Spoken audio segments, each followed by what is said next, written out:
Hey there, fellow classic comic collectors. As always, I'm Scott Harris King, and today I just want to do a short video in tribute to the great Neal Adams, who just passed away a few days ago as I'm recording this. Neal Adams, anyone who knows anything about comics knows how important he is. One of the, all-time great comic book artists, but also one of the most influential comic book artists of all time.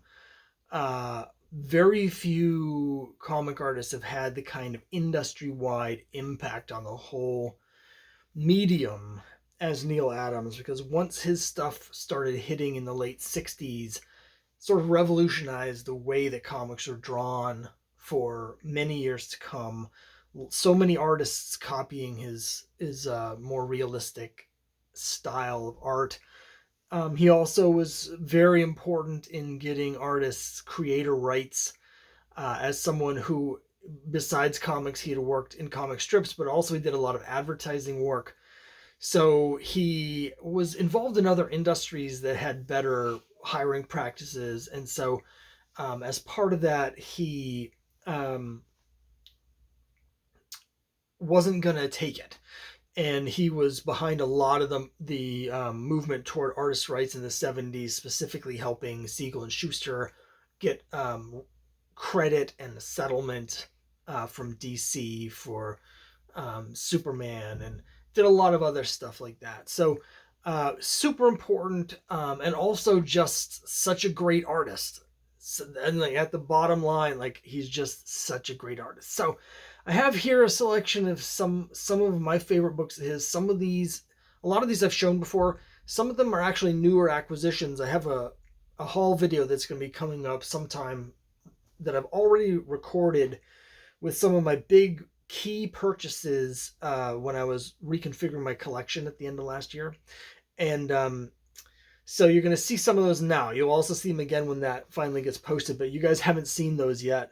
And also just some favorites of mine, so I can show off some of the different types of books that he did. I'll start with this here. My favorite Avengers cover. Avengers is my favorite superhero, traditionally my favorite superhero book. I mean, my favorite comic is Sandman Mystery Theater, so sort of a superhero title. But my favorite, pure superhero book, always been Avengers. And my favorite Avengers cover, featuring the Vision, who's one of my 2 or 3 favorite Avengers, maybe my favorite. It's Avengers 96. Neal Adams, plus the new logo here. First appearance of the classic logo. Just all of a sudden, this title jumped from feeling a little out of date in terms of the design to feeling way ahead of its time. Issue 96 of Avengers. You can see here that I have it signed to me by Neal Adams. I also have it signed here by Roy Thomas. I'm going to show you another book that I got signed by him. I met him in 2012. I saw him at a number of conventions, but 2012 is the first one that I saw him at. And at that convention, it was relatively new that artists were charging for signatures. I just started seeing it a couple years before that.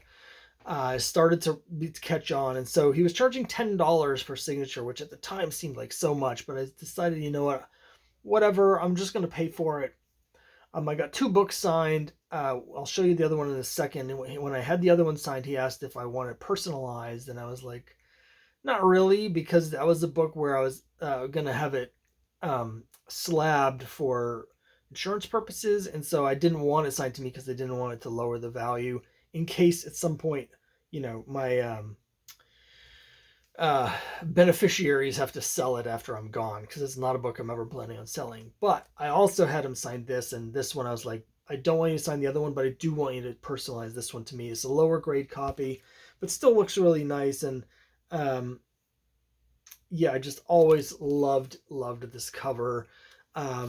So he was very, polite while I was there. Again, he did give me a little bit of a look when I said I didn't want to personalize.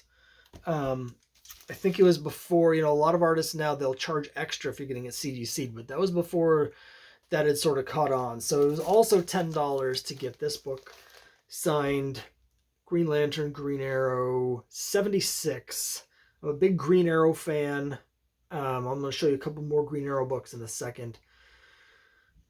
So this is, of course, an all-time classic where Neal Adams and Denny O'Neil just revolutionized the way comics were written as well as drawn, and just a classic cover.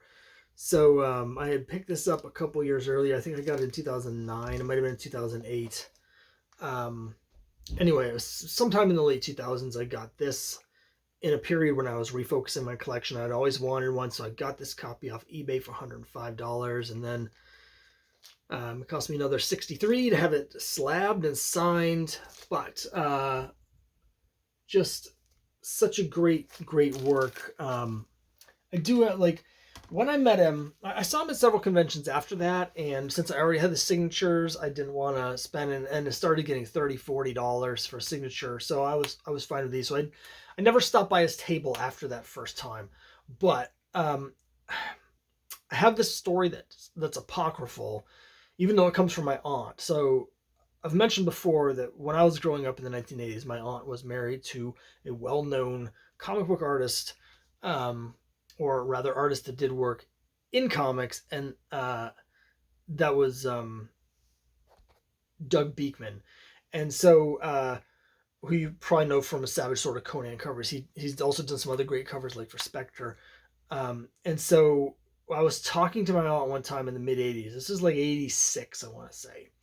And I was on the phone with her, which is odd because it's the only time I ever remember talking to my aunt on the phone. I don't know why that came up, but my memory is I was talking to her on the phone. Could have been in person, but my memory is it was on the phone. And I mentioned Stan Lee, and she said something like, "Oh, that guy is a total jerk." And I was crushed. My soul was destroyed. And I was like, oh. And then she was like, "Oh, no, wait. No, sorry. Not Stan Lee." She was like, "Neal Adams. That guy's a jerk." And I was like, "Oh, okay, great." I didn't care about that. I didn't care if Neal Adams was a jerk. I just didn't want Stan Lee to be a jerk because, Stan Lee was like my idol at the time. And the story she told me is that she had baked a cake for Neal Adams because they knew Neal Adams because he knew Doug Beekman. And so she baked a cake, and she said that Neal had a habit of drawing with the lights off. So he would have his desk. I don't know if it was one that was lit from behind, like, or if he just had like a little lamp, but he would be in a room with the lights off, just with just the drawing table lit, and would be drawing. So he was eating cake, but without looking at it, without seeing it. And he said he was talked to her on the phone and was thanking her for the cake and said, "It's really delicious, especially these crunchy bits." And she said, "The crunchy bits? There's no crunchy bits on the cake." And he turned the light on, and there were cockroaches on the cake, and he had been eating the cockroaches. Now, I don't know if that's true. My aunt could spin a tale, but that was the story she told me unprompted about Neal Adams. So when I met Neal Adams, I desperately wanted to ask him whether that was a true story, but due to the nature of the story, I didn't ask him. I didn't want to be rude. I didn't want to be like, "Hey, I heard the story that you were eating cockroaches one time and you had no idea." And it just seemed like a jerk thing to ask. But now I'll never know whether that story was true or not. But anyway, that's the story my aunt gave me. So here's another book that I got in the late 2000s when I was, again, refocusing my collection, kind of just like I did earlier this year. And I sold off a bunch of stuff, and I used the money to buy some books that I always wanted. And one of those was this. It was Brave and the Bold, number 85. This is a mid-grade copy, but presents very well, and I paid $15 for it. And it's super underrated key. Besides the Neal Adams cover, of course, it's the first Silver Age. It's not the first Silver Age Green Arrow. It's the first appearance of... let me start over. It's not the first Silver Age appearance of Green Arrow, because, of course, he had been in Justice League the whole time, since issue 4. But you could very well argue that it's the first appearance of the Silver Age Green Arrow, because here's where they completely revamped the character. Again, working with Denny O'Neil. Now I'm second-guessing myself that it might have been Haney. But Denny O'Neil was definitely involved in the redesign of Green Arrow. New costume. They got rid of his money and they made him like a liberal, like sort of Robin Hood figure is what they were going for. They couldn't do a Robin Hood when he was like super rich. So he loses all of his money. He gets the beard. He gets the new costume. He gets the new attitude. Totally different character, really, starting with this issue. And then, of course, the next issue, his next appearance right after this was Justice League of America 75, where Denny O'Neil really did more work and brought in Black Canary and started that relationship. So this is, as a Green Arrow fan, this is like the Green Arrow book that you really need to get. Green Lantern, Green Arrow 76, but really you need to get the Brave and the Bold 85. This is the Green Arrow key from the Silver Age. So I was so excited to get this great Neal Adams cover. And let me just show you the other Green Arrow book that I have here. This is one I've always wanted and never had the money for it, or just whatever. And I just got this. This is one of the books that you haven't seen yet, even though I've gotten it recently because the haul video hasn't actually aired. But here it is. It's Green Lantern, Green Arrow 85. Another all-time classic Neal Adams cover and story. So just great work. Some of the other Neal Adams books that I wanted to show you, I just pulled out some of my favorites. I showed you this a little while ago. I just got this as part of my revamp of my collection. Showcase 80, the first Silver Age, Phantom Stranger. Great cover, great character. Tomb of Dracula #1. I got this book again during that period in the late 2000s where I was refocusing my collection. I picked up this one, and it's a nice copy. It's about a 7. I paid $37 for it, I think, $38. And I just love the cover, love the design, just love everything about this. So great. Another just classic Neal Adams cover. He could really do these sort of horror covers. And now look at some of the elements here. You got the blonde woman in distress. You got the castle, in the murkiness with the moon behind it. Well, here's another book you haven't seen yet because I just got it. It's a high-grade copy of House of Secrets 88 with a lot of those same elements. But this has this sort of gray tone wash effect on it. Love this cover. There's this little run of House of Secrets 88, 89, and 90 with these gothic romance covers. And Neal Adams did this one and 90, but this is, as cool as 90 is, 88 is just all-time classic. So excited to get that in my collection. I've owned this book before, but when I sold off my Superman collection, it was included because I was selling whole runs. But I wanted to get one back, so I got this back. Got a good deal on it. I paid $50 for it. So it's mid-grade. It's about a 5.5, but it presents really, really well. So I was very happy with that purchase. Here's again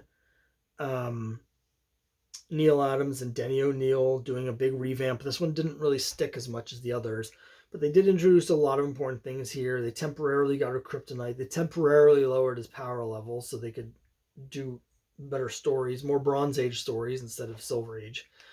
But they did things like they got rid of, he was no longer working at the Daily Planet. Instead, he was an anchor on a TV show doing the television news, and they introduced Steve Lombard and a whole new like setup for the character that felt more modern. So best known, of course, though, for the cover, because the classic cover. And then here's just a couple others, just to remind people that he did a lot of other work. Now I don't have any of his Archie work. He started, his first comics work was at Archie, but he did a lot of covers for Lois Lane. This is my favorite of them. This is probably the best known of them, where it says, Superman's girlfriend, Lois Lane, and she's ripped the word girlfriend off of the logo and thrown it to the ground. This is in a period where Lois, for a long time, from editorial mandate, had been made to look as dowdy as possible, with like just the way she was drawn with her super tight hairdo, and looked very harsh and marmish, and they wanted to make sure she did not look sexy at all. And this is a period where they decided, no, we're going to change that. We're going to bring in Neal Adams, and we're going to start making her look like a modern woman instead of stuck in 1954. So they bring her in and they start giving her these sort of mod dresses, and this is just a great cover. Now it looks to me as though someone else was involved in the Superman figure. Superman that just doesn't look like a Neal Adams figure. I don't know if they had Kurt Swan fiddle with it. The proportions are weird, but um, great cover, great Lois Lane cover. And he also did a lot of romance covers. And a lot of his romance covers, you can't even tell it's Neal Adams. But I've shown this one before. This is one where you can definitely tell it's Neal Adams. And it's a shocking domestic abuse cover. Great colors, great art by Neal Adams. That's very clearly his art style, unlike a lot of the other romance covers where you never know it's Neal Adams unless you know. I think this is an underrated book in the Neal Adams catalog. Heartthrobs 120. And I could go on and on. I have a lot of Neal Adams books. I think anyone who collects Bronze Age stuff is going to just gravitate towards the Neal Adams books. And as an Avengers fan, of course, this classic run in the Kree-Skrull War. He revamped the X-Men just before that run ended, and so many great things that he did. He did some other great Gothic romance covers that I could show, but anyway, that's it. I just want to talk a little bit about Neal Adams, another classic, great comic creator from the Bronze Age. Now we're getting that. That's how old we're getting, and it's not just we're losing people from the Golden Age, but the Silver Age and even the Bronze Age. Neal Adams was 80, and he's best known for the work he did in the late 60s and early 70s. And unfortunately, we're going to see more and more of the great Bronze Age creators are starting to leave us, but very few had the impact of Neal Adams. So that's it for this time. Thanks very much for watching, and I'll see you next time.